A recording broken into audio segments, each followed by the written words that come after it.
We have a shooting incident that has unfolded over in Kansas City, regrettably, pertaining to their parade in regards towards the Chiefs, I'm sure, of winning the Super Bowl. I don't know that for a fact, but that's what I would say is the reason for the parade. But in doing so, they have had, I think, several people shot. I think one is dead.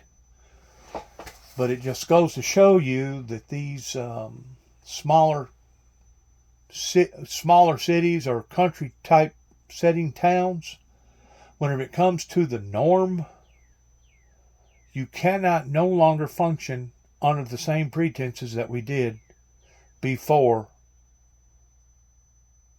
pre-COVID.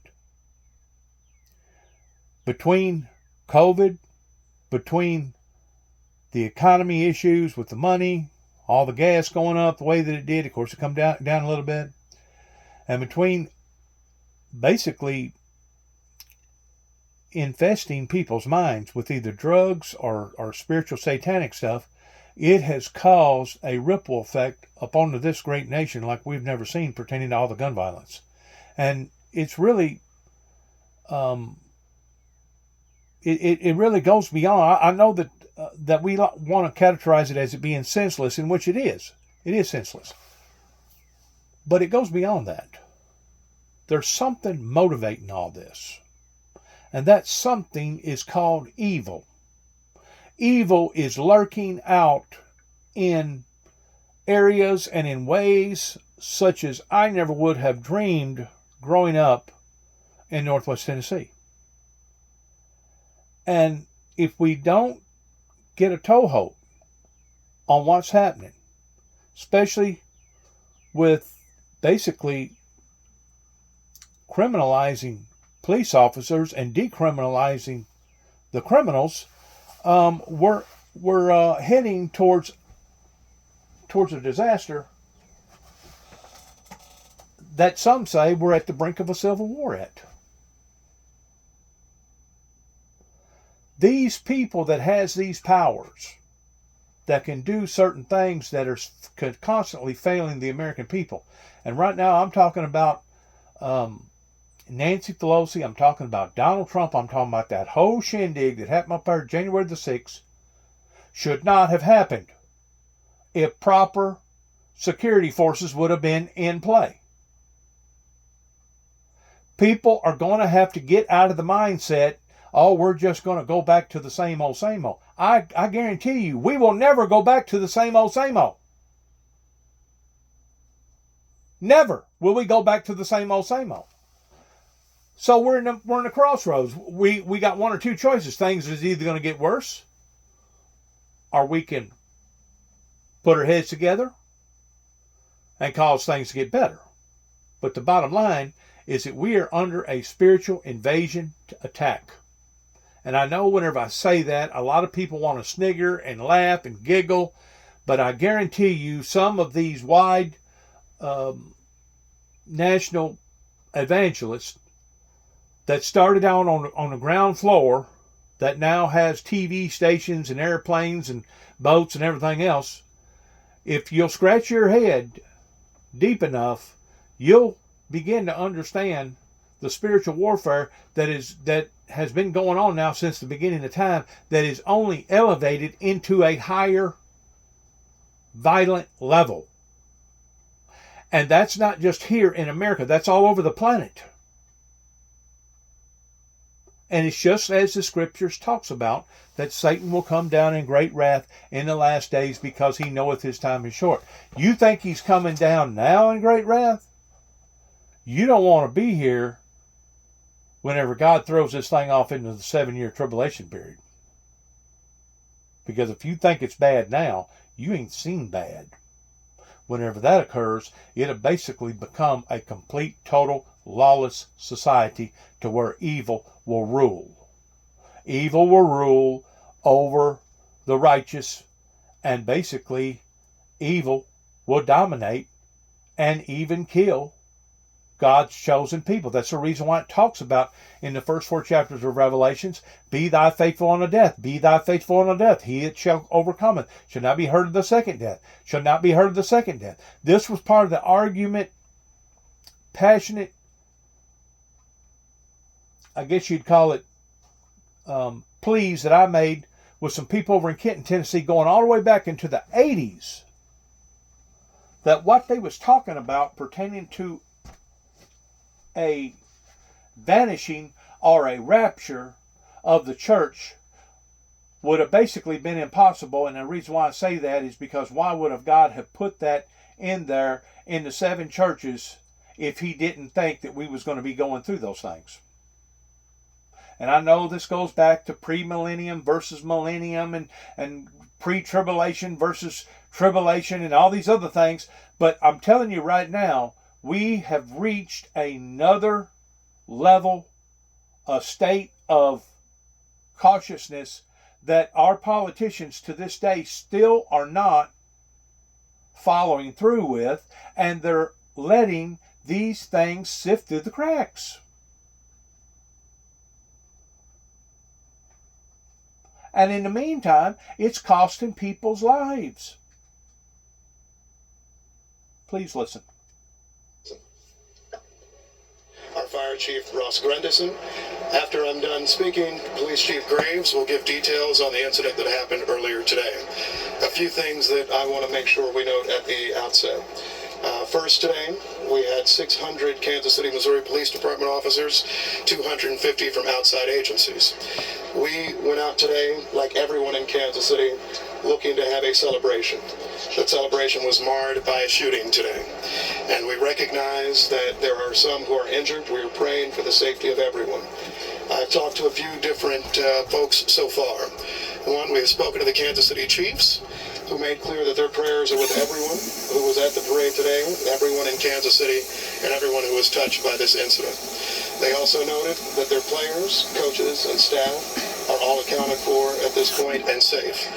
We, however, note that this is a fluid situation, so all that we are sharing now may change as the hours go ahead. We've also received a call from the White House that offered all federal assistance in the investigation. We had federal agencies present today. We appreciate that. And certainly in the days ahead and the hours ahead, we will make sure we continue to do this work.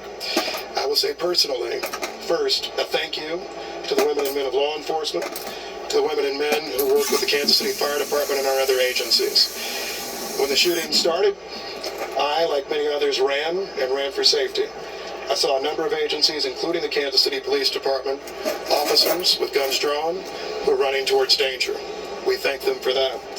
As I was leaving the scene, I saw members of our Kansas City Fire Department administering aid to folks who are seriously injured without concern for the shootings and the challenges that were near them. This is absolutely a tragedy, the likes of which we would have never expected in Kansas City, and the likes of which we will remember for some time. However, I want to say thank you to those who are making sure that we are safe today, those who are investigating this incident, and those who will continue to make sure that those who committed these acts today are brought to justice. We'll come back for some questions at the end of the Chief's comments, but now the Police Chief, Stacey Graves. Chief Stacey Graves, Kansas City, Missouri Police Department. At the conclusion of the Chiefs rally today, there were shots fired on the west side of Union Station. Immediately, officers responded to the area, took 2 people into custody, and also immediately rendered life-sustaining aid to those victims. We're still gathering information on the number and the status of victims, but like I said, we know that one of the victims is deceased. We also know that officers ran towards danger. Officers were there to keep everyone safe. I'm angry at what happened today. The people who came to this celebration should expect a safe environment. We had over 800 law enforcement officers, Kansas City and other agencies, at the location to keep everyone safe. Because of bad actors, which were very few, this tragedy occurred, even in the presence of uniformed law enforcement officers who again ran towards them and took them into custody. To the people who are injured in this tragedy, our hearts go out to you and your families. This investigation is just beginning, and we are working safely to clear all surrounding areas and businesses. This is still an active investigation. We will continue to keep you updated. We will keep you updated on Twitter and most likely a follow-up press availability.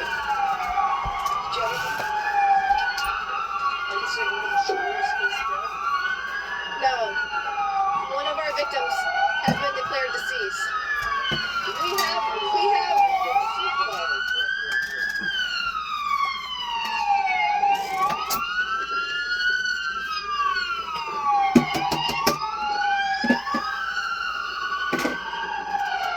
right now we have up to 10 to 15 injured.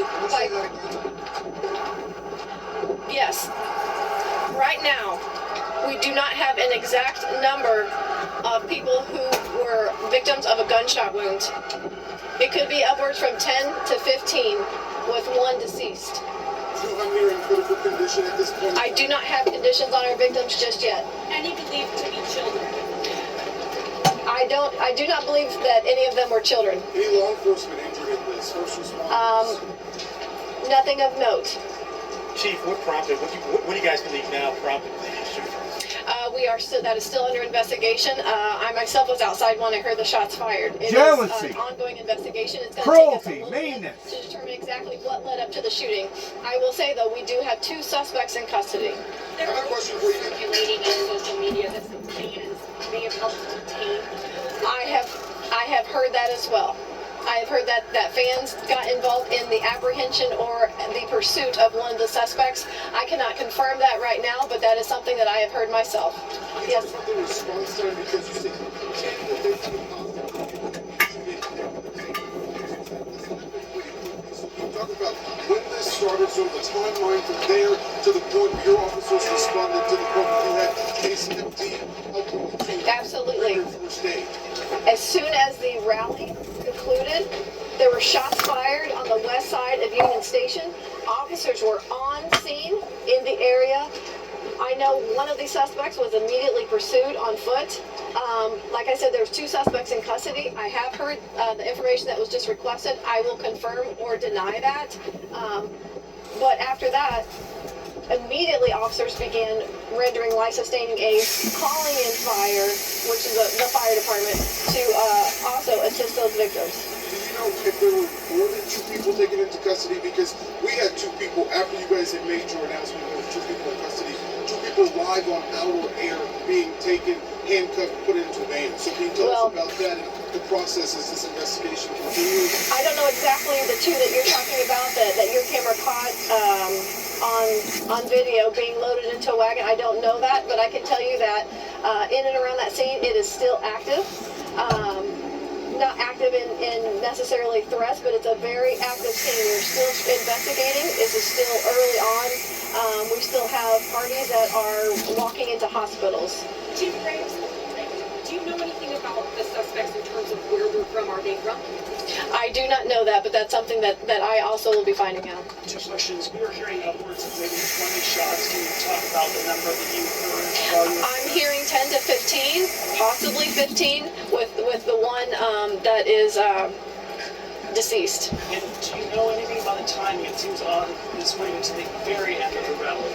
I don't have anything about, I can't give you an answer on the timing. I can just say that that's when it occurred, and we are investigating what led up to that. Maybe once we get some of those details, we'll know why that happened at that time, but right now it's still too new. Chief, was it just one incident or multiple incidents that injured people? That is something that is under investigation. Mayor Quinton Lucas talked about how you were on the ground and you yourself had to run for safety. I understand we're still waiting on a timeline and trying to understand what exactly happened. But we're having a Super Bowl parade, and this is what the country is talking about now. What is your message to this city at a time like this? I second the comments by the chief of police. I'm heartbroken. First of all, I'm praying for the victims and the families impacted. I start with them. I'm incredibly upset, disappointed. I was there with my wife. I was there with my mother. We never would have thought that we, along with Chiefs players, along with fans, hundreds of thousands of people, would be forced to run for our safety today. I think that I'll let the investigation shake out before coming any. And that in and of itself is dangerous, because now you're creating a stampede with that many people, and now you're going to have the elderly and the children that can't keep up with everybody else that's going to wind up being trampled to death sometimes. I know the trampling to death scenarios goes on more so over in your third world countries like the Middle East or whatever, but danger. I'm going to put my input in what I got just a little bit out of the actual winning of the Super Bowl. I think it was either the second to the last third game that they played. No, let me get it right. The Chiefs failed to win their home game, which is basically kind of taboo. But because that occurred, it ruffled some feathers pertaining to the fans. A lot of them throwed up their hands and said, "We ain't never going to support you again. You failed us. You've let us down. You couldn't even hold your own. You couldn't even hold the line right here in a home game." And it created a lot of animosity. I don't know if it was the second, the third, the 15th, I don't know. But the fact of the matter is they lost the home game, and it created a lot of animosity, and there was a bunch of people that basically felt let down, and because of it, they no longer wanted to support the Chiefs. Well, now, all of a sudden, the Chiefs turned it around. And now there are certain people amongst the audience that has to wear egg on their face because they was not loyal to their own people. Kind of reminds me of the elderly and the baby boomers in trying to get Al Gore into the seat of the presidency here in the state of Tennessee that basically wouldn't even hold up their own people. Wouldn't even hold up their own man. I mean, it would have been substantially a positive move if Tennessee would have gained another president. This is my point in all this. It's gotten to the point to where people are jealous, they're full of rage, they're not only senseless, but they're evil, they're mean, they're cruel. They want to inflict pain upon the people's lives, especially whenever they have made a conscious decision, or supposedly a conscious decision, in wiping somebody off, and now all of a sudden, the underdog comes back. Well, because of it, you would think that the people would be, you would think that they would be overwhelmed by the team and that they would be very grateful. But because of the society that we're dealing with today that is basically turned upside down to the point that now we reward people for doing bad and punish people for doing good, we have a mixed up, crazy, upside down, violent country right now. That's only going to get worse each and every time these events happen, because I promise you there's people sitting right now watching this that basically don't have no life, be it as it may. Maybe they brought it upon themselves, be it as it may. Maybe they was in the wrong geographical place that brought it upon to themselves. I don't know. Maybe it was a sickness, maybe it was this, maybe it was that. I don't know. But they want to blame everybody else other than themselves for their problems. And because these people are in torment, they want to torment other people's lives. They want to be in denial about their own torment, but then they want to torment other people's lives.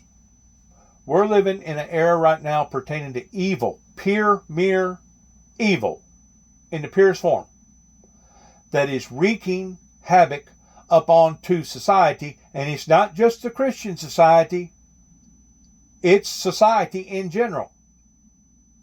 And like I said, if you think it's bad here, go to some of these other countries. Read the news. Get online. Google it. Look at what's happening in El Salvador and Colombia and down towards Brazil and over towards Chile and other places, Mexico and other places. Get online. Look these things up. Look what's happening over in Africa right now pertaining to the uprisings. We are living in a time such as not only America, but the planet Earth has never ever experienced before pertaining to evil. And if we don't figure this thing out, regardless of how many people's feelings it may hurt, regardless of how senseless it may look towards us taking back control, even if it means strong arming in a society that's basically become a lawlessness society, we are doomed as a civilized society. I'm going to repeat that one more time. We are doomed as a civilized society if we don't start using other measures and other tactics in reforming the people and being in control of the order. Because there's no order in America no more. It's a Wild Wild West show. I mean, you can go to Portland, Oregon, where they basically incaptivated a whole city block for I don't know how many weeks. They're trying to decriminalize heroin. You can go to places like San Francisco and you see syringe needles everywhere, and they actually have vanity set up to where if you are a heroin dealer, rather than you overdose, you can go to one of these tents and they'll actually watch you do heroin to make sure that you don't overdose. You cannot compromise with the devil and the devil's people.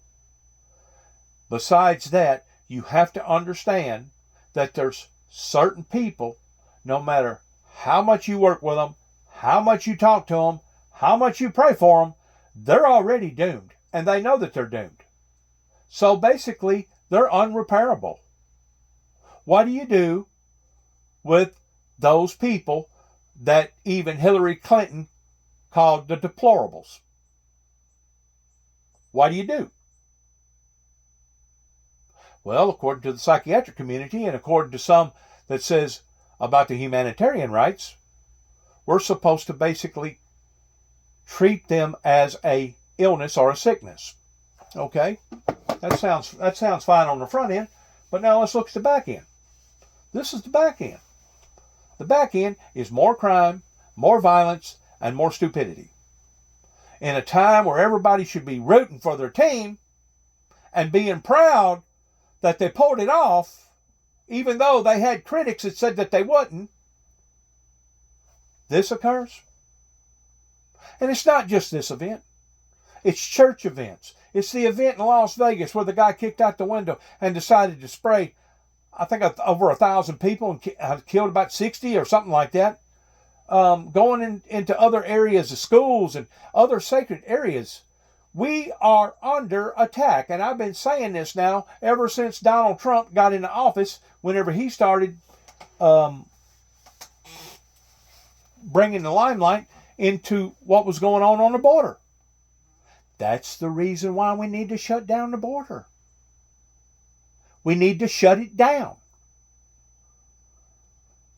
With, yes, federal military agencies.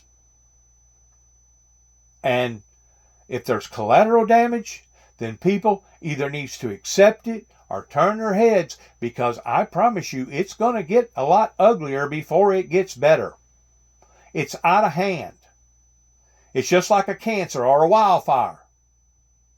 And now we're seeing the results of the consequences of it. But I think the initial response... And people can sit and they can talk, well, we're going to pray for them, or we feel sorry for them, or we're going to give our condolences to them, in which all those things are fine. And those things need to be said. And those things need to be addressed during a time like this. But my friends, it's kind of like that little woman that I told you about, where that group of people kept praying and praying and praying. Please, Lord, don't let them build a beer joint or a nightclub or a saloon right next to our church. But they went ahead and built it anyway, and the honky-tonk was going on every night, and they kept praying, Lord, shut it down, shut it down, shut it down, till finally everybody got a call one night. Well, the honky-tonk burnt down. Well, the following next Sunday, they was all rejoicing and praising the Lord. Lord, thank you, thank you, thank you. Thank you for the honky-tonk burning down. And all of a sudden, a little frail woman stood up and said, yeah, it burnt down. I got me a 5-gallon can of gas, and I decided to put legs on them prayers. Once more, I'm not advising nobody to use vigilante tactics. But what we are saying is that our criminal judicial system needs to be overhauled with the judges, the counselors, the probation officers, and all the above. Because obviously, it's not just overseas with other countries that sees our criminal defenses over here towards being a joke, but it's now spread broad and long right here amongst the criminal activity, to the point that, hey, they don't care if they get out here and kill 4 or 5 people, 7, 8, 10, 12, 15 people. Ultimately, they're going to plead insanity because little Johnny peed in the bed, and he's got a psychiatrist to plead his defense towards him not getting the capital punishment to death degree. And now little Johnny gets to spend the rest of his life amongst people just like him in criminal prisons. That in some cases, some people can't live out on the streets because they've been criminalized so many times that that's the only lifestyle that they know. They would either starve or freeze to death if it wasn't for the criminal system. So they actually rely upon the criminal system for their survival. I don't think the people realizes that. You got career criminals out there that literally would tell you, as soon as I get out of jail, I'm fixing to go do something else to break the law so that I can get back in here. Now, if that is not a mockery pertaining to punishment, I will kiss your tail. Listen to me. And give you 30 minutes to draw up a crowd. Because the sting of the punishment is no longer a sting whenever it comes to punishing the criminals, but it's actually a promotion to them. And the rich people and the other type of people that don't know nothing about the criminal system, they're going to probably listen to this, if they do, and shake their head and say, well, this man is out of his mind. He don't know what he's talking about. Trust me, I do know what I'm talking about. Whenever I got evaluated, psychoanalyzed as many times as I did, you got to stroll through the systems, county, state, federal, and you pick up on these things as you're in there. You pick up on them. You literally got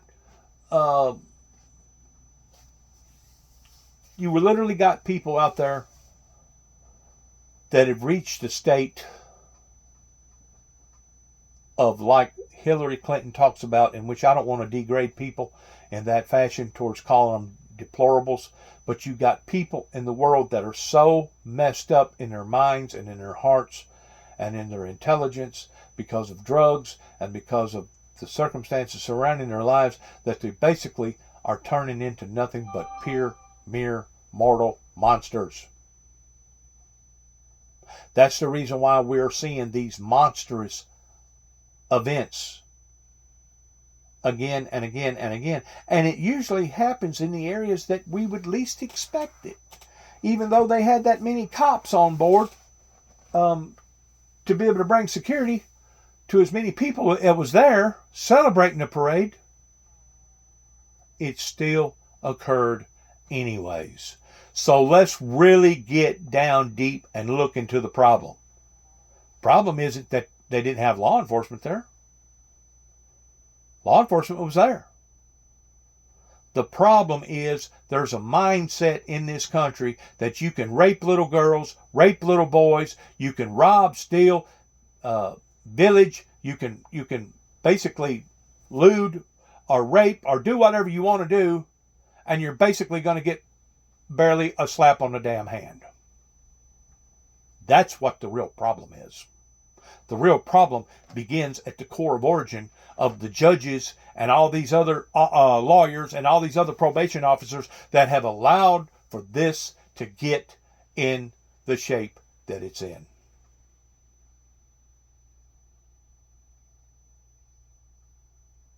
I was thinking a while ago, because I was going through some pictures a while ago, looking at my dad and stuff, and I was thinking, Dad, why didn't you really talk about your ancestors pertaining to your grandfather and his father and et cetera, et cetera, et cetera? He never did bring up those things. He told me all kinds of things about the Army, about the war, what to expect, what the gross brutality is, and et cetera, towards the cruelty in wars and stuff. Basically, he was a drill sergeant, and us four boys was basically his war party, I guess you'd call it that way. But the thing about it is, he took his emotions out on the very people that he wasn't supposed to be taking his emotions out on. You're supposed to protect your property and not try to damage them. But the thing about it is, I got to thinking about, why didn't he brag about his great-grandfather and his grandfather and stuff like that? And the only thing that I can think of is that whenever the transformation took place after World War I, whenever America was trying to modernize the way that England and France and all these other places were trying to modernize with their laws pertaining to the pen being more mightier than the sword, I think my dad wasn't ashamed of his grandfather, because he still had his grandfather's traits in being prejudiced against blacks. What it was how the people turned on his grandfather, and instead of his grandfather being promoted as a hero and getting a hero's type funeral, they basically shunned him.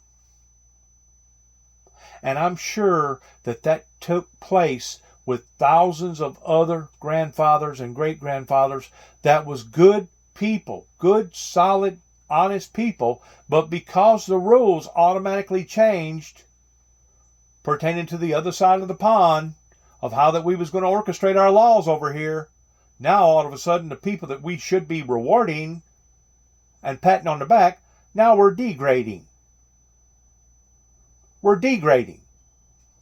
We're dehumanizing the very people that was trying to protect us and take care of us. We're talking about good, sound community organizers that at that time was doing what they was told or what they believed was to be right. And that's spreading upon the pretense of what I say and say again in regards towards you can be sincere but be sincerely wrong whenever it comes to being prejudiced and thinking that all black people are evil, mean, cruel people.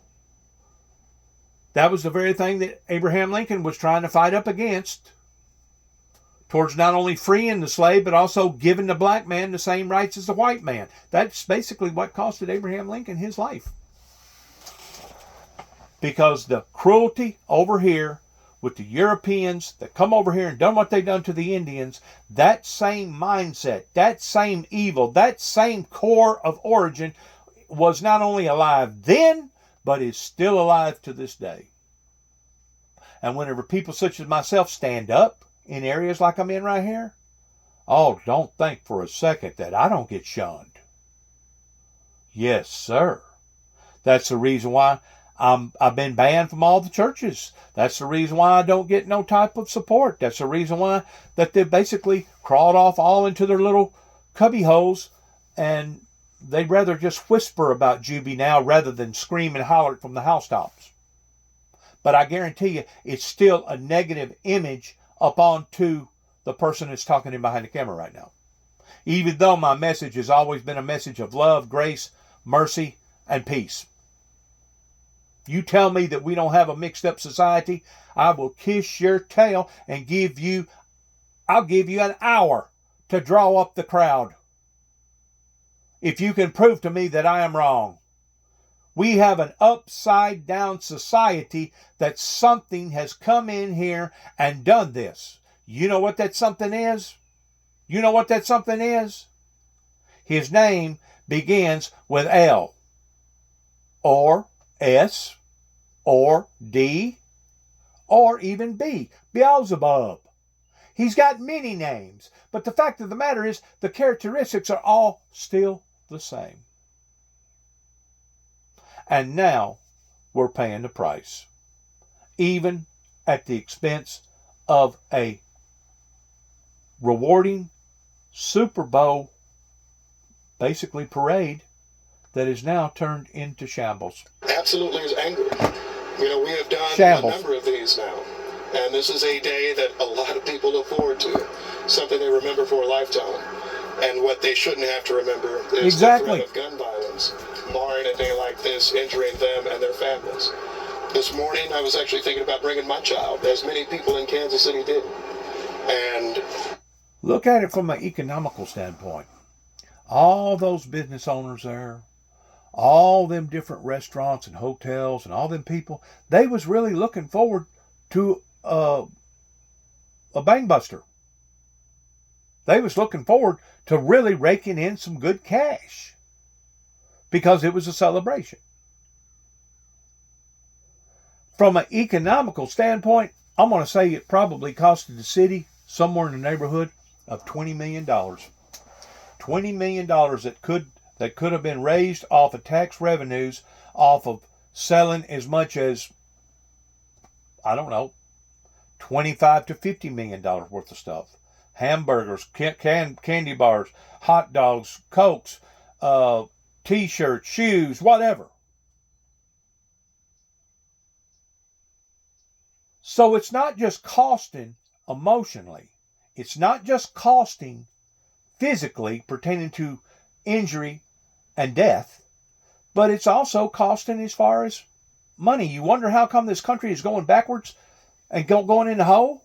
Well, stuff like this continues to keep going on. You wonder how come the foot traffic is narrowing down in a lot of these big malls that used to have a lot of foot traffic, but now these kids are scared to get in a large group of people because they're afraid that some idiot's going to do something like this. That's the reason why.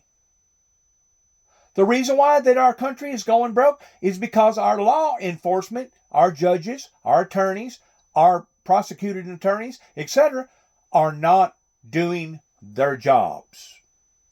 And because they're not doing their jobs, it has created a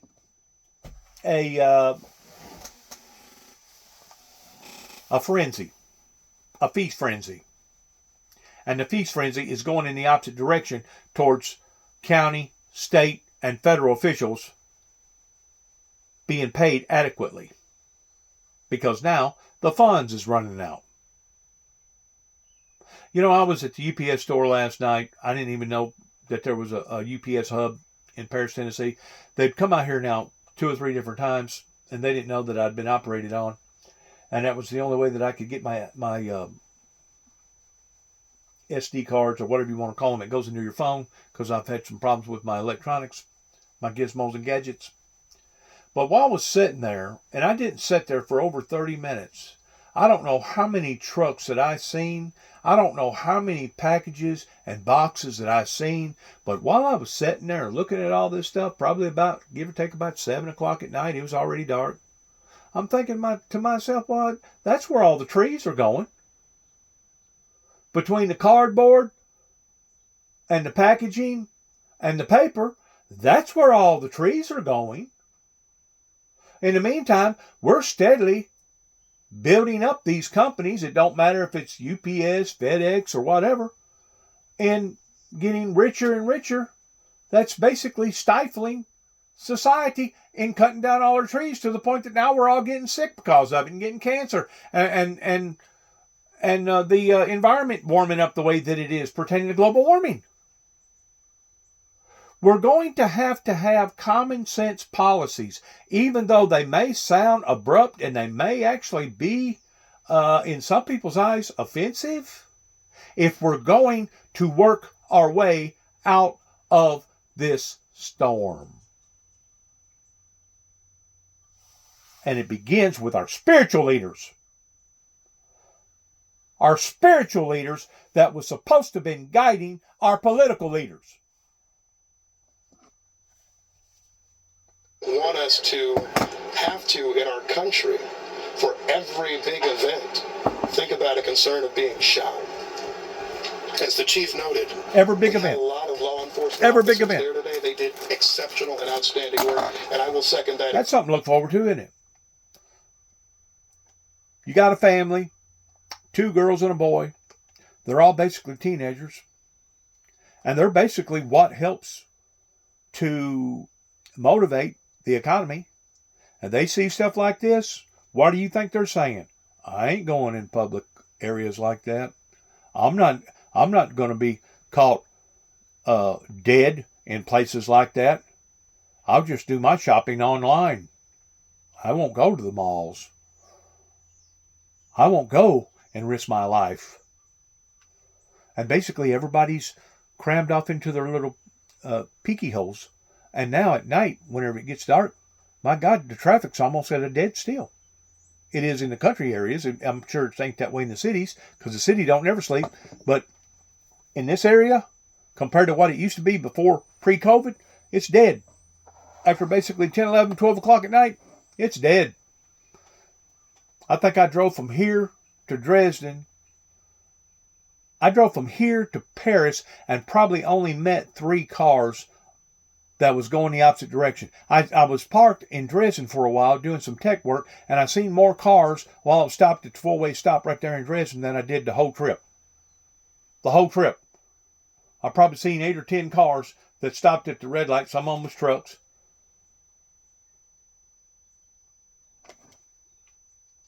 We're changing, folks. We're transfigurating, but the transfigurating that we're changing to is not a good thing. We'll second that again.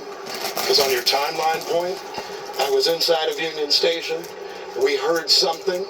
A number of us start running, and I see a stream of officers going the exact other direction. In, with guns drawn, ready to address Dan. And that was the situation throughout. People who responded absolutely immediately.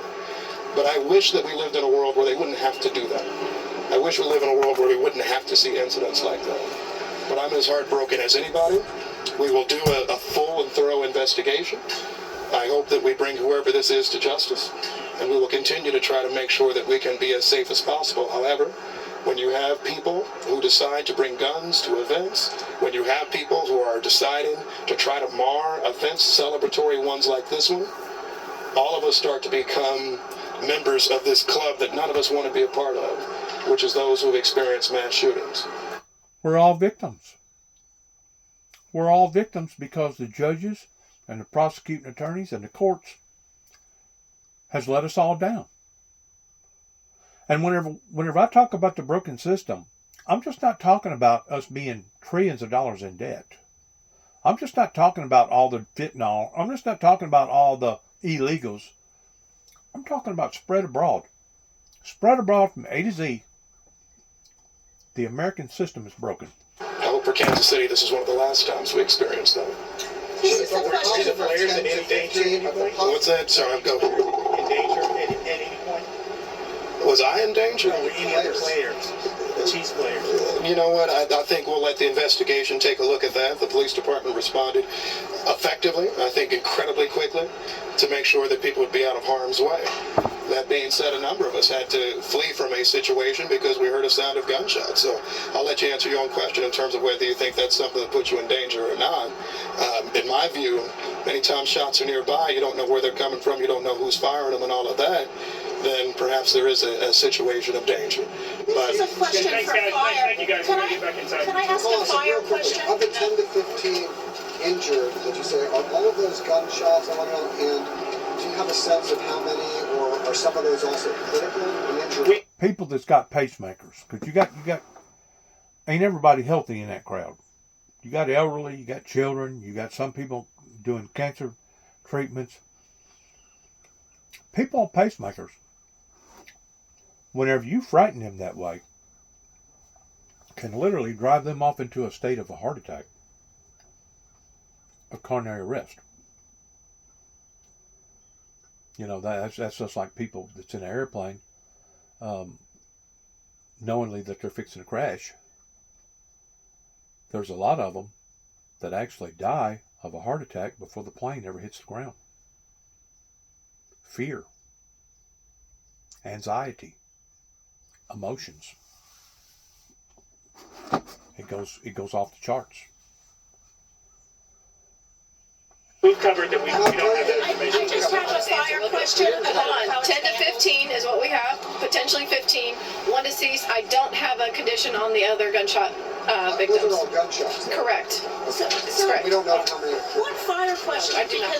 because Chief Graves said that We're going to have a lot of updates later, guys. We got to go inside and gather this information. I appreciate it.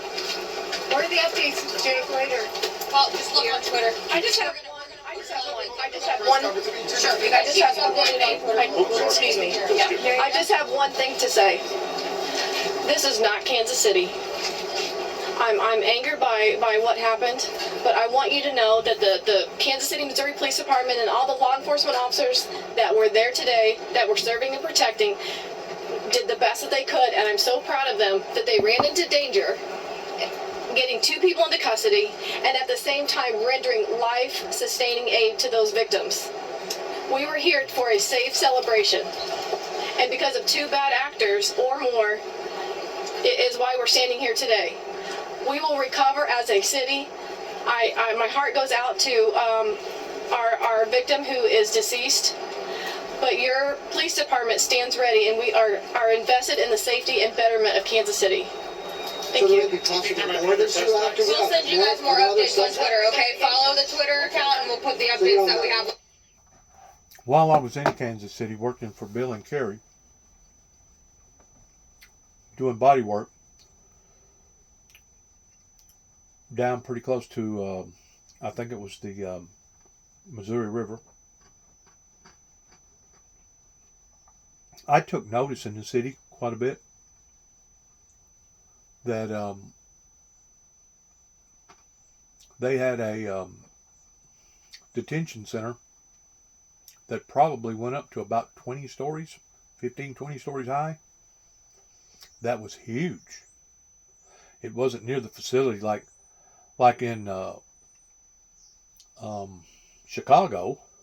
That's all spread out. It wasn't near the facility like down in downtown Atlanta or other places out in Oklahoma that's used as a hub. But their judicial system there in Kansas City is huge pertaining to their housing. Now, since COVID has hit, I don't know. I don't know if they've become more lenient. I don't know if people are spending more time in jail. I don't know if they're not spending near enough time in jail. But it's pretty obvious that people have lost respect for the justice judicial system in America.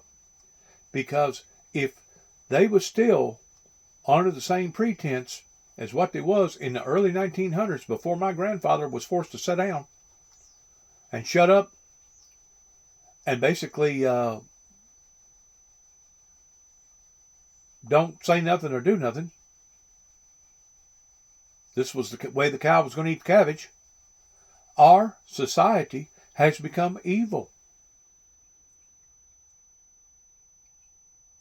It's become evil.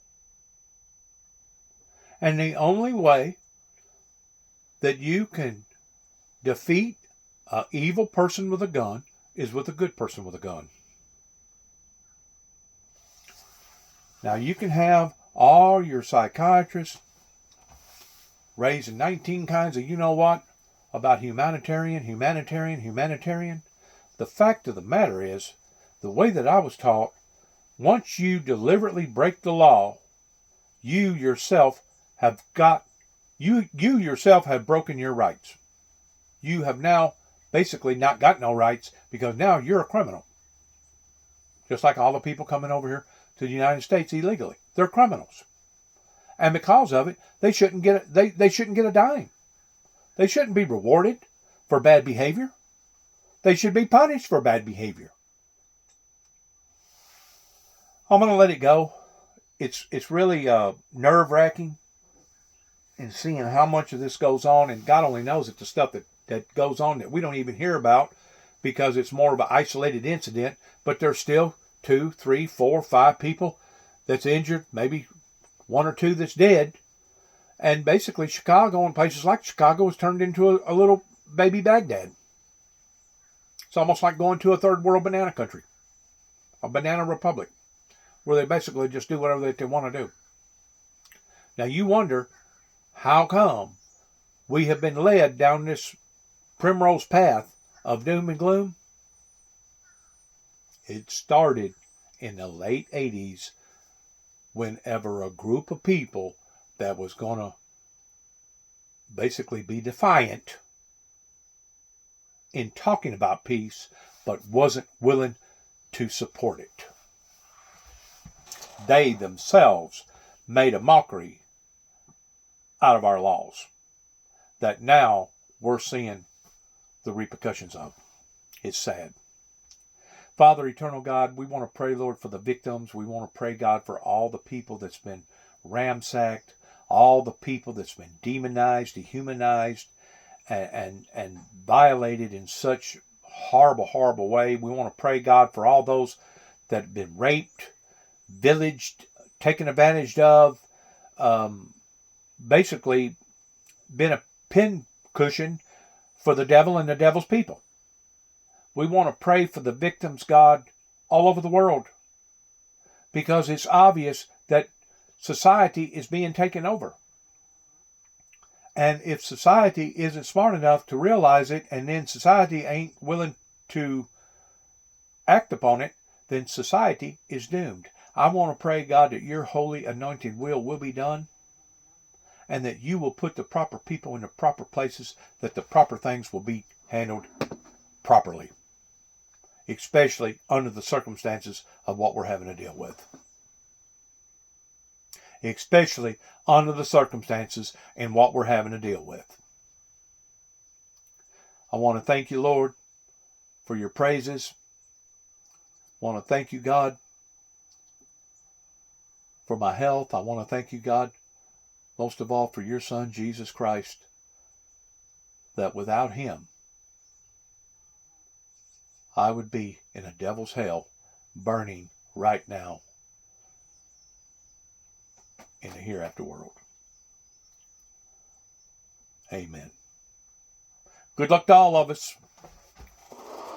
Good luck to each and every one of us. God bless our military, God bless America, and God bless our endeavors towards where we go from this moment on.